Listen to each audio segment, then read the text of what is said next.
minyak saman itu air yang diambil dari lidah bayi yang mati dalam perut. Itu ditanya guru saya, Harun tahu ini dari mana? Saya lihat langsung bah. Saya lihat langsung cara mereka ngerjakannya. Jadi mereka bukan muslim. Kakinya dipegang, kepalanya di bawah. Diasap pakai mantra-mantra, nanti bayi itu hidup. Lidahnya keluar, Mang. Lidah bayi itu manjang, keluarlah air. Itulah yang ditadanya, Mang. Air itu yang diharapkannya. Semakin air itu banyak, makin diurut lidahnya. Nanti udah dapat secukupnya, udah mereka pun takut, itu dibuang mayatnya. Kami kejarlah Ustadz ini kan, kenapa Ustadz lari? Mana saya tidak lari. Tiba-tiba dari bawah kolong rumah itu, dari lumpur tuh keluar orang warna merah. Seperti api, bawa pentungan. Itu berduri-duri. Dia hanya ngejar saya, dia mau bunuh saya, maka saya lari. Selalu gitu kasusnya.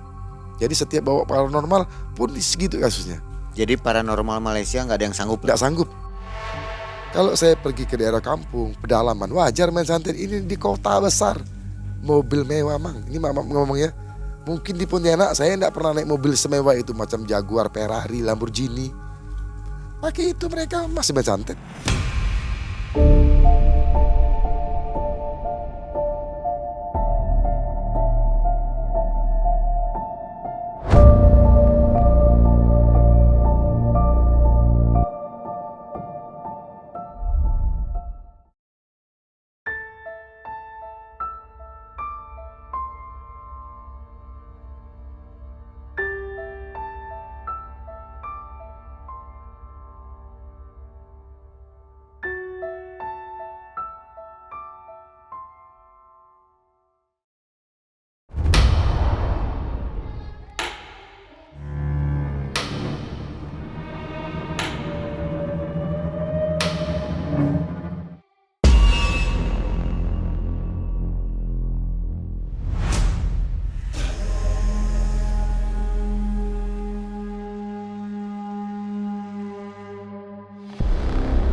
Assalamualaikum warahmatullahi wabarakatuh. Waalaikumsalam warahmatullahi wabarakatuh. Apa kabar Sobat MM? Kembali kita berjumpa di malam hari ini bersama saya Mang Ai dan tim yang berada di Kalimantan Barat di Pontianak. Jadi edisi ini adalah edisi spesial. Kami sedang berada di Kalimantan Barat. Dan di depan kita ada seorang narasumber namanya Bang Henry. Nah, ini Bang Henry kali kedua akan berkisah kepada kita. Iya. Karena Bang Henry ini adalah juga seorang aktivis spiritual ya. Selain pedagang berlian, ya. Ternyata mempunyai banyak kisah. Dan kisah kali ini tahun 2007. Ketika Bang Henry dimintai tolong oleh gurunya untuk mengobati orang yang terkena santet. Nah, ini santetnya ini sangat aneh sekali. Jadi satu keluarga itu saling pukul-pukulan setiap hari ya. Gila. Sehingga Bang Henry dan gurunya harus menyelesaikan masalah ini. Oke, bagaimana kisahnya? Kita sapa dulu Bang Henry. Apa kabar Bang Henry? Baik, Mang, sehat. Terima Mang kasih. juga sehat gimana, Mang? Alhamdulillah. Alhamdulillah sama-sama. Gimana Bang? Puasanya lancar? Alhamdulillah lancar. Cuman di Kalbar ini panas kelihatannya Panas banget. Jadi harus kuat-kuat lah ya. Iya. Sudah siap Bang Henry untuk menceritakan kisahnya? Siap. Inilah kisah dari Malaysia, Bang Henry. Jadi gini, Mang, pas pada saat itu guru saya itu ditelepon kan. Kebetulan yang telepon itu juga muridnya yang di Bintulu. Dan itu murid guru saya dan juga itu kawan saya. Jadi dia juga telepon saya, juga telepon guru saya. Jadi dia bilang ada warga Bintulu yang kasusnya aneh. Jadi kena santet. Nah, dia bilang satu keluarga tuh kalau bulan terang gila.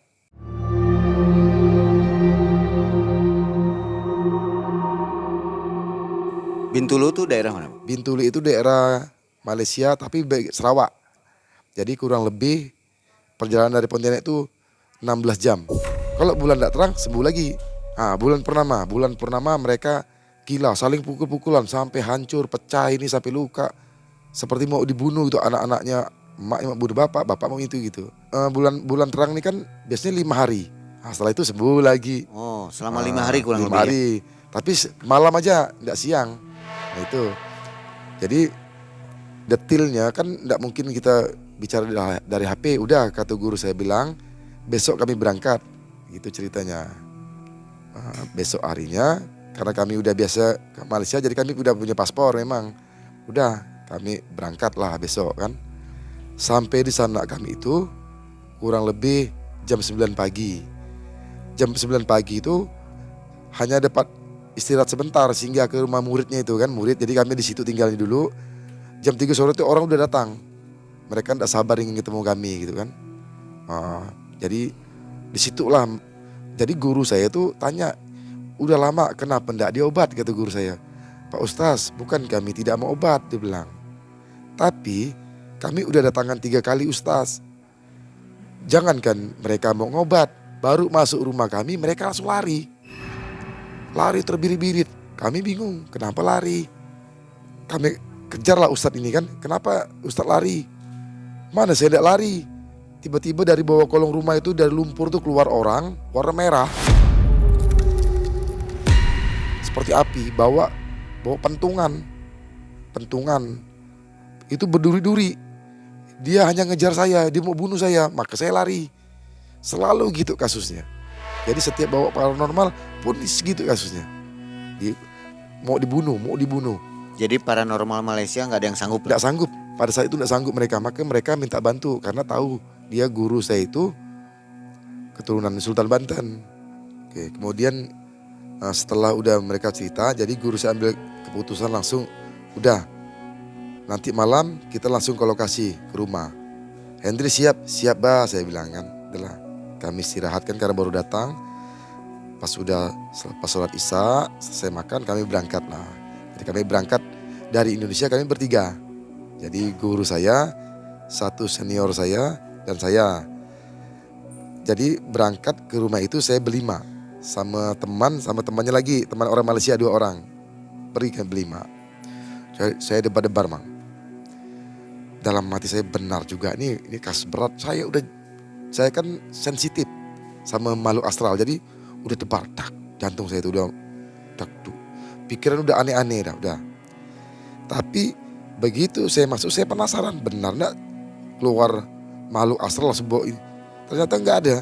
Waktu saya datang aman.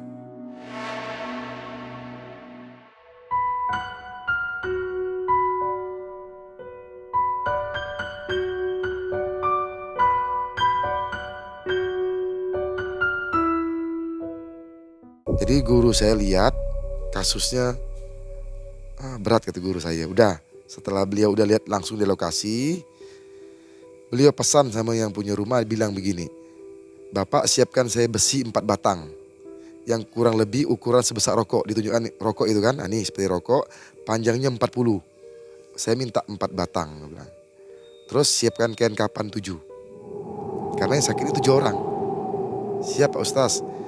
Kapan harus saya antar? Besok di bawah jam 12 lah ngantarnya. Jadi pagi-pagi udah ke pasar dulu cari, nanti besok antar ke tempat kami nginap di bawah jam 12. Karena saya mau wirid dulu, dibilang. Itu, udah. Jadi saya sambil dengar guru saya bicara, ternyata biasa-biasa ya, ini kan tidak ada hantunya nih. Ternyata saya salah. Muncul seperti anak panah. Langsung tembus kaki saya sebelah kanan, langsung jatuh saya, mang. Ternyata saya disikatnya, mang. Mungkin si makhluk ini nih marah, tidak mampu ngacau guru saya yang disikat. Langsung tergelepok saya. Langsung saya diangkat, ngapain? Bang, kaki saya bang sakit bang. Saya lihat seperti ada besi yang meluncur ke sini. Tolong bang, tolong sakit bang, tidak mampu saya. Jadi saya dipapa. Udah. Tenang Hen. Nanti abang obat pulang. Itulah, saya dinaikin mobil. Sampai rumah, saya dimandikan sama beliau. Kalau memang dia sakitnya karena medis, kan ada waktu, Mang. Kalau nama medis, tidak mungkin langsung sembuh, tidak mungkin. Kalau medis itu kalau udah luka aja kita butuh berapa hari untuk nyambung jaringan. Ini aneh. Yang tadinya sakit tidak tulang, begitu saya dimandikan langsung hilang total. Wah, saya udah kena nih kan dalam hati saya. Berarti tidak boleh sombong di sini nih. Berarti Mereka udah tahu kedatangan kami. Udahlah. Jadi saya tidur, sebelum tidur tuh udah mulai dikacau. Udah macam-macam suara yang datang. Ancaman-ancaman. Mati kau, dia bilang. Dia bilang ke telinga saya itu pendengaran saya, Mang. Akhirnya saya tidur, besok pagi saya bangun, ternyata itu orang udah datang bawa besi sama kain kapan. Jadi guru saya bilang sama beliau, saya minta waktu 3 hari untuk wirid. Saya harus bikin air khusus. Jadi guru saya mau wirid dulu, karena beliau mau puasa dulu 3 hari. Siap Pak Ustaz, nanti saya kasih kode kapan nanti kita melakukan pengobatannya. Terus kemudian guru saya wirid, cuman wiridnya aneh. Saya tidak pernah lihat guru saya wirid pakai lumpur. Jadi diambilnya lumpur itu dimasukkan dalam air, itu yang diwiridkannya lumpurnya. Setelah udah 3 hari beliau puasa wirid, selesai, pas malam Jumat. Guru telepon, kami udah siap malam ini kita kerja. Nah, itu. Berangkatlah kami berlima. Jadi 3 orang kami dari Indonesia, 2 orang asisten tadi itu dari Malaysia berangkat. Bawa material besi yang udah diwiridkan khusus. Besi itu udah diraja, Mang. Besinya diraja bukan hanya dibaca-baca, diraja, diwiridkan khusus pakai buhur beliau. Setahu saya kalau udah main buhur nih biasanya kelas berat nih. Masuklah, Mang. Begitu saya masuk, Mang, ke halaman rumah sampai rumah orang ini. Waduh, saya belum pernah setakut gitu, Mang. Itu macam-macam suara, mati kau, makin kuat, mati kau, mati. Kebunuh kau, mati kau, dia bilang gitu. Yang saya heran kok orang lain enggak, tapi kok saya gitu. Saya lihat yang lain tenang, tapi kok di saya itu jiwa saya diganggu. Dia mau bunuh saya. Bahasa yang keluar dari telinga saya di kanan kiri nih. Atas bawah, atas bawah, atas. Yalah. Tapi saya, yang penting saya niat bantu guru saya. Akhirnya, jadi orang yang itu dibalut seperti mayat. Dikapani, tapi tidak ditutup kepalanya. Mang, kepalanya tidak ditutup. Jadi disuruh duduk berbaris, duduk di lantai biasa baris, cuman kakinya diluruskan. Jadi posisi L gitu ya, kakinya diluruskan gini. Gitu, posisi duduk tangannya begini. Dibalutlah pakai kain kapan, ditinggalkan kepalanya doang. Mang, jadi kepalanya tidak dibungkus. Saya sih hanya lihat ya apa yang dikerjain guru saya. Jadi beliau mengeluarkan air tadi itu. Air tadi itu dicampur air aqua lagi, dimasukkan, diperbanyak, dimasuk dalam baskom. Ternyata mereka ini mau dimandikan, Mang, sama guru saya. Itu kondisinya bulan nggak terang loh? Nggak terang. Jadi mereka masih sadar? Sadar, makanya enak merintahnya, disuruh ini, disuruh ini. Jadi mereka barislah rapat-rapat duduknya gitu, rapat-rapat posisi gini nih. Maaf saya contohkannya gini posisinya, tapi di lantai duduknya. Ini. Jadi guru saya bilang, kalau mati ikhlas enggak, dia bilang. Ini kan udah dikapankan. Ini kalau gagal mati hitungannya. Itu guru saya bilang. Maka dikasih kain kapan. Makin takut mereka. Itulah akhirnya karena mereka memang niat mau sembuh kan. Ikut aja lah apa kata guru saya, udahlah. Di situ saya menyaksikan. Setelah udah siap beliau wirid, itu air diambil di dalam ini baskom. Begitu jatuh di kepala mereka, itu berasap, Mang. Saya kaget, Mang. Macam air berdiri. Satu rumah bau bangkai busuk.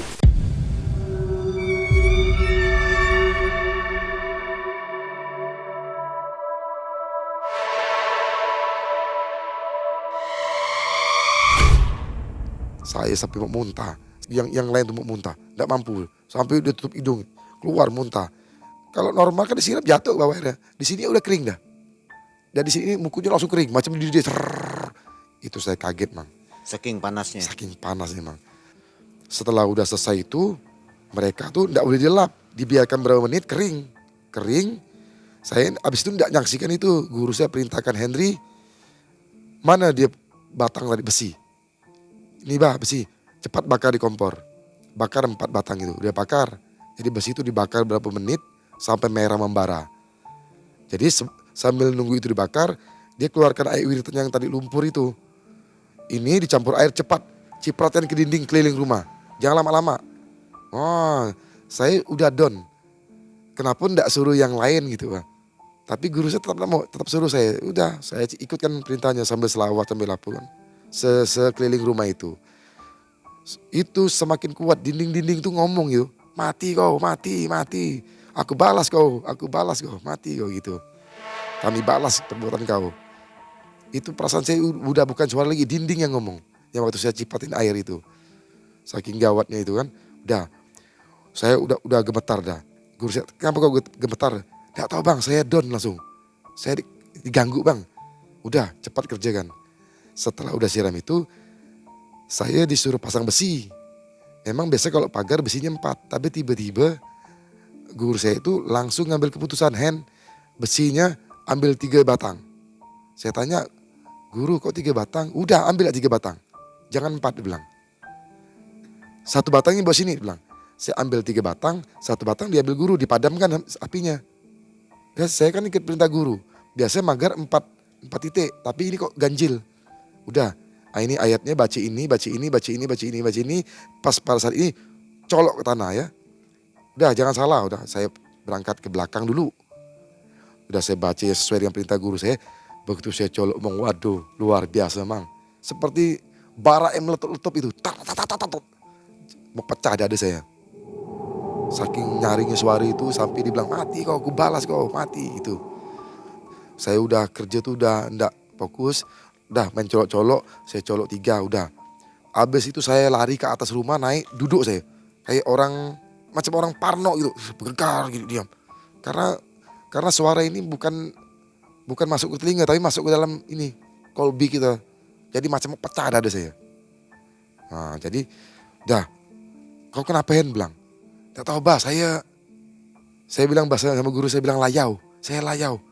Layau itu linglung. Dia gitu, macam saya itu mau pecah, kepala saya mau pecah. Tapi enggak pusing, rasanya mau meledak gitu. Dada saya ini mau pecah rasanya, kaki saya enggak jejak bumi. Mati ke saya dalam hati saya, mati ke saya ini. Saya buka sendal saya pijak-pijak gini enggak terasa ya, enggak terasa ini. Jadi saya itu yang kena efeknya. Salah.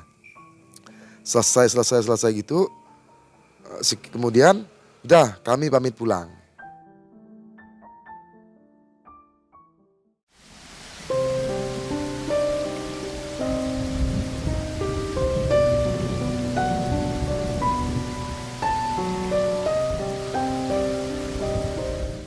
Jadi waktu pamit pulang, saya mulai liar mata saya, lihat atas, lihat gini. Benar mang, jadi mobil kami diikutkan.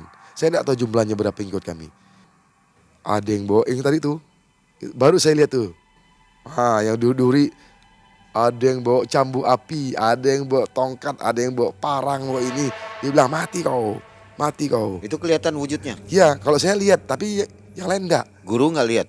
Guru sih di depan, saya kan di belakang duduknya. Pokoknya macam akar-akar lah, macam lumpur-lumpur lah, aneh-aneh saya lihat, macam bulu-bulu lah. Pokoknya macam api lah, macam bara api.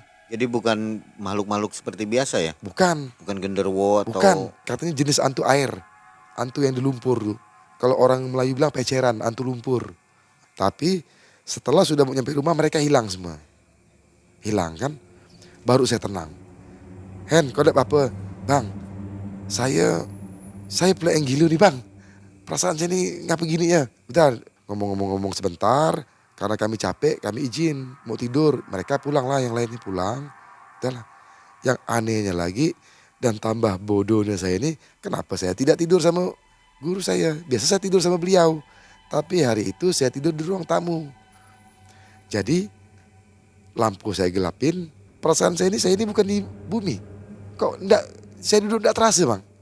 Kaki pun enggak terasa, kok aneh ya. Saya megang badan saya enggak terasa nih.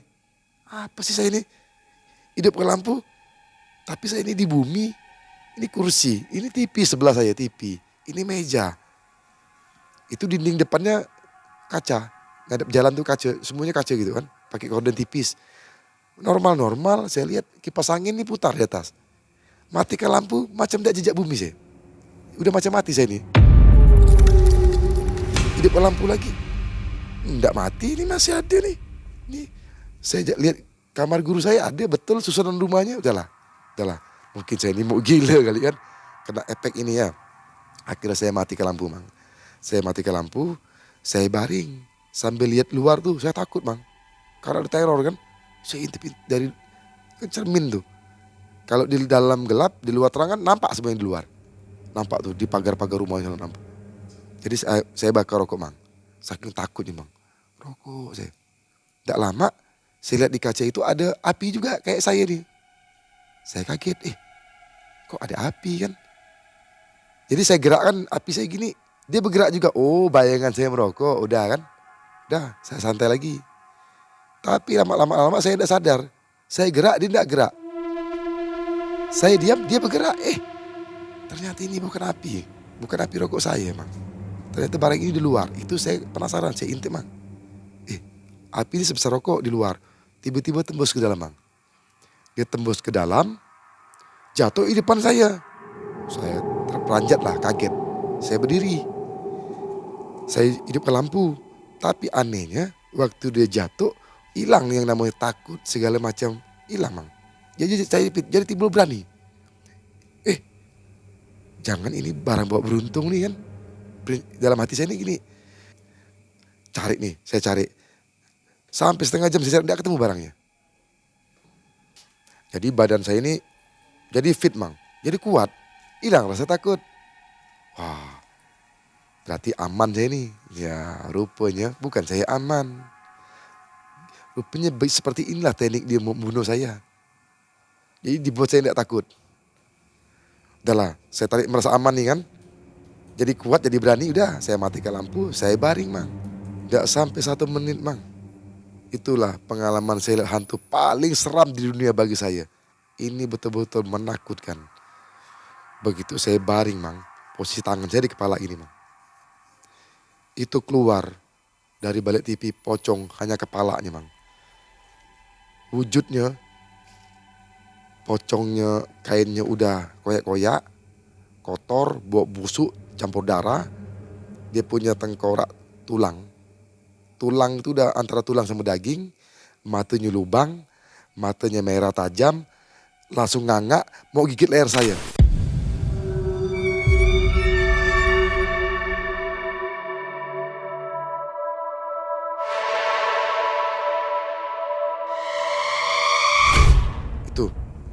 Itu saya kaget.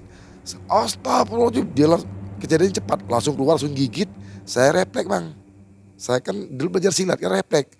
Dia gigit leher saya pukul, kena bang. Jadi rasanya seperti saya mukul kepala orang. Begitu saya pukul, kena, turun ke bawah sini. Dapat digigit saya bang, itu saya kaget bang. Padahal saya pakai baju tapi seperti dijilat saya. Itu langsung saya gini bang, saya tolakkan. Itu langsung saya beloncat, tolong, ini ada. Langsung hilang dia. Saya langsung spontan sakit bang. Langsung mulai. Saya mulai gamang. Langsung badan saya panas langsung. Udahlah. Saya langsung hidupkan lampu. Merokok, enggak rasa merokok. Pokoknya bergetar badannya. Udah. Saya pikir betul-betul mau dibunuh saya. Tak lama, rupanya berapa jam kemudian guru saya bangun. Dilihat, Hen, kau enggak apa-apa ke? Enggak apa-apa bang. Saya bilang pakai bahasa Melayu, enggak apa-apa bang. Udahlah, beliau ambil air wudhu. Beliau mau sholat subuh kan. Habis beliau sholat subuh, menghampiri saya lagi. Hen, kau enggak apa-apa ke? Dilihatnya gini, enggak apa-apa bang. Tapi beliau senyum. Udah, beliau masuk kamar sholat subuh. Saya gemetar nih, jalan gemetar. Apalah gemetar sampai kamar mandi. Saya mau cuci muka, buka baju, itu kaget, mang. Dada saya biru, mang, sebesar bola ini, di sini. Jadi kan biru di sini, biru campur merah itu. Itu saya takut, mang. Setelah saya duduk, diam saya kan, diam. Lama guru saya datang, selesai sholat, ngapain, bah? Saya biru bah, iya abang tahu kau kena. Kau tunggu situ, nanti abang wirid sebentar, beliau wirid. Jam itu gak saya dimandikan sama beliau. Habis dimandikan, udah saya agak tenang, tapi panasnya tidak hilang. Saya tidur mang. Tidur, saya tidak sadar. Bangun tidak bangun, udah mau maghrib. Apa ya, pokoknya saya tidak bisa bangun sama sekali. Tulang saya tuh rasa hancur. Sendi-sendi saya hancur semuanya. Saya bilang, bang saya ini rasa udah mau mati bang. Udah kata guru, diam ya, jangan banyak omong kok. Bang saya mau mati bang. Udah kau diam ya, tenang situ. Insya Allah kau sembuh bilang. Itulah, tidur lagi saya. Bangun tak bangun malam, tidur lagi saya. Saya sakit 2 hari. Yang parah 2 hari tidak bisa bergerak. Pokoknya tidak bisa bergerak sama sekali. Tidak bisa makan. Apapun makan masuk keluar. Itulah. Nah, ketiga hari mulai saya bisa bangun. Keempat hari saya mulai kuat. Seminggu juga Bang efeknya. Seminggu. Akhirnya saya bisa fit tapi masih mengganggu jiwa kan.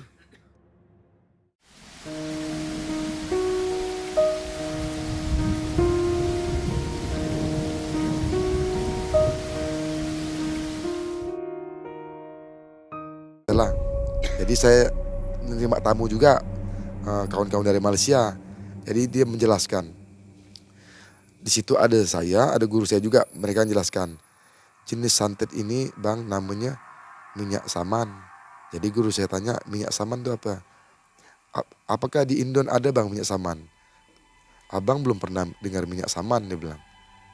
Jadi minyak saman itu adanya di daerah kami Bang. Minyak saman itu air yang diambil dari lidah bayi yang mati dalam perut. Itu. Ditanya guru saya, Harun tahu ini dari mana? Saya lihat langsung Bah. Saya lihat langsung cara mereka ngerjakannya. Jadi mereka bukan muslim. Jadi kita tidak boleh sebutkan sukunya tapi mereka bukan muslim dan mereka kepercayaan. Jadi gini Bah, saya pernah saya intip di macam mana cara ngerjain minyak saman. Jadi mereka udah nyebar informasi ada orang yang ibu-ibu yang matinya, bayinya mati dalam perut. Itu yang dicari mereka. Digali kuburnya, pokoknya dia jangan yang udah dikeluarkan enggak ampuh. Dia masih mati dalam perut emaknya, itu dua-duanya mati. Itulah baru bisa dijadikan minyak saman dia bilang. Nanti digali kuburnya, diambil mayatnya Bah. Kamu lihat saya lihat Bah. Jadi diambil, dibelah perutnya diambil, nanti bayi itu dilenggang, bahasa mereka itu dilenggang dengan ayat-ayat dia lah, dengan mantra-mantra, dengan segala macam sajiannya, baru kakinya dipegang, kepalanya di bawah. Diasap pakai mantra-mantra, nanti bayi itu hidup. Lidahnya keluar Bang. Lidah bayi itu manjang, keluarlah air. Itulah yang ditadanya Bang. Air itu yang diharapkannya. Semakin air itu banyak makin diurut lidahnya. Nanti udah dapat secukupnya, udah mereka pun takut, itu dibuang mayatnya. Mereka lempar, mereka pun lari. Mereka cukup dapat sebotol kecil udah cukup. Dibilang itu bibitnya. Nanti cara menggunakannya, seperti apa sih mereka cara menggunakannya? Jadi cara mereka menggunakan minyak ini nih medianya. Jadi kalau ibarat apa nih? Ramuan tuh ini ramuan intinya. Jadi nanti ini contohnya dia bilang, dia mau celakain orang ini udah, dia ambil rokok, diisap, nanti dicolet minyak itu. Nanti kalau niatnya dia mau pecahkan perutnya udah dibuang situ. Kalau orang itu langka pecah perutnya. Nah, kalau misalnya dia bilang kakinya bengkak ya kakinya bengkak. Kalau dia muntah darah ya muntah darah, itulah minyaknya. Nah, minyak itulah paduannya.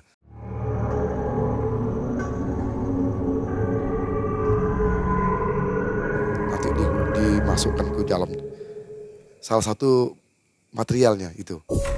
Kalau santet Indonesia kan beda. Santet Indonesia tuh. Jadi mayat-mayat bayi yang kalau mayat bayi, kalau misalnya boneka itu kan, kalau kita kan pakai boneka atau pakai dibuat seperti itu kan, pakai jarum. Kalau mereka pakai mayat. Tapi kalau untuk yang mayat yang untuk itu boleh yang udah ditanam. Anak kecil yang mati ditanam tuh, itu dicuri untuk mediatornya. Tapi kalau minyak saman harus yang dalam perut.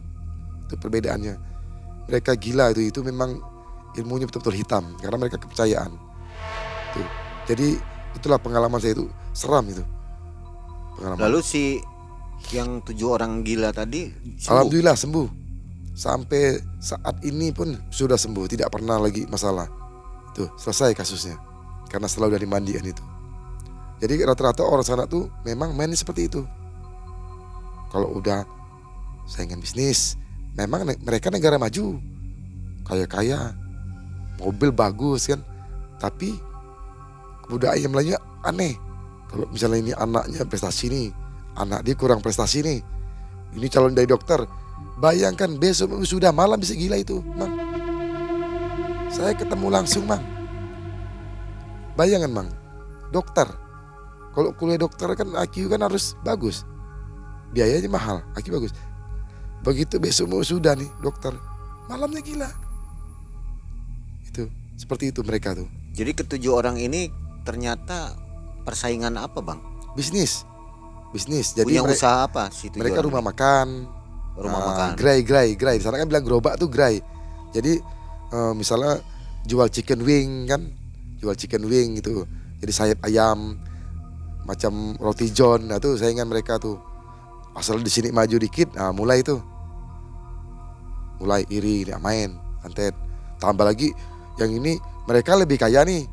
Ini hidupnya biasa-biasa, tapi anak mereka berhasil, ini bisa iri. Itu daerah kota ya? Daerah kota, di kota benar. Betul-betul di kota, bukan daerah kampung. Mereka orang kaya, tapi memang aneh permainan santet. Jadi saya tanya, Ci, seperti ini kah orang sini? Iya Henry, orang Sito, dia bilang, maksudnya orang sini. Kalau iri, mereka main magic. Pertama dia coba suruh orang Jepang dulu. Kalau tidak mempan orang Jepang, mereka korban uang lagi lebih mahal. Mereka berangkat ke Thailand, Sami. Dia bayar Sami. Itu 500 juta kok uang gitu tuh, 700 juta satu nyawa. Masih tidak mempan lagi, mereka bayar voodoo. Mereka berangkat ke India, mereka gunakan voodoo. Pokoknya dibayar 2,5 M satu nyawa. Tuh mereka tuh. Sampai sejauh itu ya? Tapi mereka ngutamakan orang Jepang dulu. Kalau tidak mempan orang Jepang, naik dia ke Bangkok, Thailand. Dia ke Thailand itu. Kalau di Thailand kan terkenal Sami. Sami itu sama, Sami pakai mayat. Karakternya pakai musik. Deng, deng, deng. Jadi bayi ini udah dipasang jarum, pasang ini, dibakar di atas api, dilenggang di atas api. Tuh, seperti itu mereka nyantet. Kejam mereka tuh, kejam. Masih sampai sekarang? Masih. Bahkan kalau menurut saya lebih parah dari orang Pontianak. Orang kita Pontianak tidak seperti itu. Padahal kita terkenal yang namanya ilmu-ilmu kanuragan, ilmu santet menyantet di daerah Kalimantan nih cukup, mungkin Mang sudah tahu juga lah, selain Jawa Timur kan daerah apa tuh Banyuwangi, Kalimantan yang terkenal santetnya keras, santetnya Ketapang, daerah Sambas Pedalaman, daerah Palo itu, daerah Kayong Utara itu main santet keras. Tapi tidak seperti ini gitu. Ini daerahnya maju. Tapi kok yang bisa mengatasi malah orang kita ya? Karena seperti apa Bang ya? Kalau menurut saya begini, pengalaman saya ikut beliau tuh, mereka itu jarang istiqomah kalau belajar. Mereka mau instan. Jadi dianggap mereka tuh ilmu itu seperti beli. Pak Ci, ada enggak ilmu ini? Berapa harganya Pak Ci? Berapa maharnya? Seperti itu. Mereka pun udah ketemu guru yang betul. Mereka bukan wirid, dia mau yang spontan. Seperti jimat-jimat, seperti itu mereka tuh. Lain sih sama mereka, sama orang kita kan belajar memang betul-betul belajar agama yang betul, belajar ini. Makanya kadang-kadang banyak mereka tuh ustaz palsu jadinya. Palsu. Muslim ya? Muslim, tapi kalau di daerah Sarawak kan pada saat itu hanya 23%. Muslimnya hanya 23%, sisanya non muslim. Campur lah di situ. Katolik, ada kepercayaan, ada Hindu, ada Buddha. Tapi di Islamnya cuma 23%.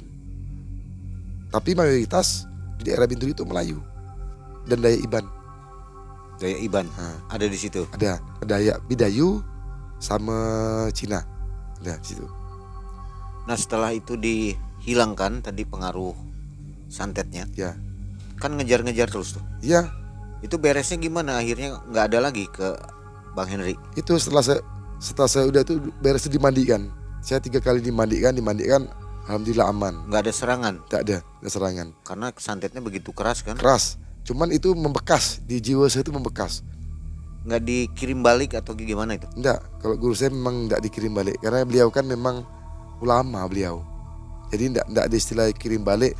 Dan kadang-kadang si yang korban nih bertanya, Pak Ustaz ini kenapa? Udah, yang tanya sebabnya apa, yang penting sembuh. Saya tanya, guru kenapa enggak diceritakan? Henry, kadang-kadang orang tuh ada yang siap mentalnya, ada yang tak siap mentalnya. Nanti kalau kita ceritakan, mereka enggak siap mental, mereka balas, timbul masalah baru. Nanti saya ceritakan ke bapak lah, bapak bisa tahan emosi. Anaknya bisa, ini cucunya enggak terima. Dendam. Panjang ceritanya, makanya enggak diceritakan. Maka saya senang sama guru saya, memang setiap pengobatan tidak pernah ceritakan kena apa, sebabnya apa, kenapa dia bikin ini, enggak. Yang penting udah sembuh, udah bersyukur pada Allah, udah itu. Seperti itu. Itu tadi saya heran mereka sampai bayar sampai miliaran untuk menghancurkan musuhnya ya. Ya, di Bintulu ini kan terkenal gas, bisnisnya besar. Jadi mereka tuh, ya saya pun tidak ngerti memang budaya mereka seperti itu. Saingan lapak-lapak warung juga Bisa sama. jadi sama Ngeri ya. ngeri. Banyak kasus memang. Saya itu kalau saya pergi ke daerah kampung pedalaman wajar main santet. Ini di kota besar mobil mewah mang. Ini mama ngomongnya, mungkin di Pontianak saya tidak pernah naik mobil semewah itu, macam Jaguar, Ferrari, Lamborghini. Pakai itu mereka masih main santet. Tadi 3 orang yang berangkat. Ya 3 Nah orang. satu teman ini sama kena teror juga. Tidak kena. Sama sekali nggak Tidak ada. kena karena beliau itu umurnya sudah tua juga, kawan guru. Kawan Jadi guru. dianggap Bang Henry ini yang paling cupu Yang lah. paling ini. cupu. Yang ini kaleng-kaleng nih mungkin bahasanya, kaleng-kaleng sikat ya, bunuh. Itu mungkin itu kajian kita mungkin kan seperti itu hantu tuh. Bagaimana Bang Henry untuk memprotek mereka-mereka yang terkena ini supaya tidak terkena? Biasanya guru kasih amalan. Biasanya ada amalan khusus kan, wiritan-wiritan khusus. Tapi wiritan-wiritan ringan lah. Soalnya kan mereka tuh jenis orang-orang sana tuh maunya instan. Beda sekali sama orang Indonesia. Saya ketemu orang-orang sana sama orang sini beda. Kalau orang kita nih memang tipenya pengamal. Istiqomah kalau ngamal kan, wiridnya istiqomah. Kalau di sana tipenya seperti itu. Itu kira-kira maharnya berapa? Lalu bicara mahar pula. Setiap ilmu mau cari mahar. Jadi dianggap ilmu itu bisa dibeli. Mau sakti malas wirid. Ya. Makanya main barang jadi. Makanya sering dibohong-bohongin. Kira-kira untuk pesan kepada penonton kita apa nih Bang Henry? Untuk apalagi ini kan orang-orang Malaysia tentunya yang kena nih ya. Iya. Ada pesan untuk mereka nggak? Bisa apa proteknya? Itu kalau misalnya seandainya kita terkena tuh, ya masih kalau kita masih normal, misalnya kita kan santet masih normal nih, masih bisa ngomong, udah cari ulama yang ahlinya. Seandainya ulama ini tidak bisa ngobat, dia bisa ngarahkan. Kadang-kadang yang kita takutkan ini orang yang tidak paham sebenarnya. Bukan artinya beliau tidak berilmu, mereka tuh berilmu mang. Banyak saya tengok paranormal tuh berilmu. Saya tidak pernah bilang paranormal itu tidak berilmu. Sekecil awal paranormal dia berilmu. Cuman begini kasusnya, kenapa mereka ngobat tidak sembuh? Saya pelajarin itu mang. Bukan soal ilmunya tinggi atau rendah mang. Pengalaman saya. Ternyata kenapa orang ngobat tuh jarang sembuh? Padahal ilmunya mumpuni. Ternyata mereka tidak tahu kasusnya mang. Contoh, ini beri contoh ya. Ini orang sakit kepala, yang dikasih sakit perut obatnya. Sama-sama ada obat kan? Jadi yang dipanggil ini punya obat, tapi obat yang dibawa salah nih. Obat sakit perut. Ini karena sakit kepala. Yang ini demam panas, dikasih obat mencret. Nah itu, Jadi tambah parah. paket parah. Makanya saya bilang, paranormal kebanyakan itu bukan tidak berilmu, mereka berilmu. Cuman mungkin cara sudut pandang nerawang salah mungkin. Itu Berarti sama juga dengan dokter ya. ya. Dokter kalau salah kasih obat akibatnya Akibatnya ada bahaya. efeknya. Ya, betul. Makanya kalau pengalaman saya itu sebenarnya bukan ilmu mereka tidak tinggi, mungkin bisa jadi tergesa-gesa. Ini wah udah kemasukan nih. Padahal coba minta petunjuk dulu. Ini apa nih? Oh ternyata ini kan gitu. Nah, itu tergesa-gesa. Ambil udah disantet orang. Padahal bukan. Saya udah pernah ketemu kasus itu. Ini semua dukun bilang disantet orang. Rupanya lain kasusnya. Jadi harus diagnosa dulu. Diagnosa dulu itu kalau penting. dokter ya. Biasanya kerja guru saya seperti itu. Beliau mungkin minta waktu, wirid dulu, minta petunjuk. Tuh, seperti itu. Tuan guru masih ada sekarang? Masih. Masih hidup ya? Nah, sekarang umur sekitar 70-an lah. Masih aktif menolong orang. Udah enggak, karena beliau kan pengajian, mimpin tarika di sini. Jadi beliau udah enggak bisa, karena kesehatannya udah kurang lah. Enggak seperti dulu lagi. Jadi Mungkin diteruskan sama Bang Henry? Ya kadang-kadang saya, kadang-kadang yang lain. Murid-murid kan banyak. Murid beliau tuh 18.000 ada. 18.000 orang. 18.000 orang. Beliau ini guru yang ke-8. Oke. Nah, Sobat MM, itulah kisah yang sangat menarik, tragis sekali ya. Iya. Jadi baru saya dengar juga santet sekuat ini. Satu keluarga kena sampai seperti orang gila ya. Terima kasih Bang Henry kisahnya. Iya. Dan kepada Sobat MM, semoga puasanya tamat sampai 30 hari. Dan puasa Amin, kita amin. diterima oleh Allah Subhanahu Wa Ta'ala. Amin. Akhir kata, Mang Ai dan tim dari Kalimantan Barat dan Bang Henry undur diri. Assalamualaikum warahmatullahi wabarakatuh. Waalaikumsalam warahmatullahi wabarakatuh.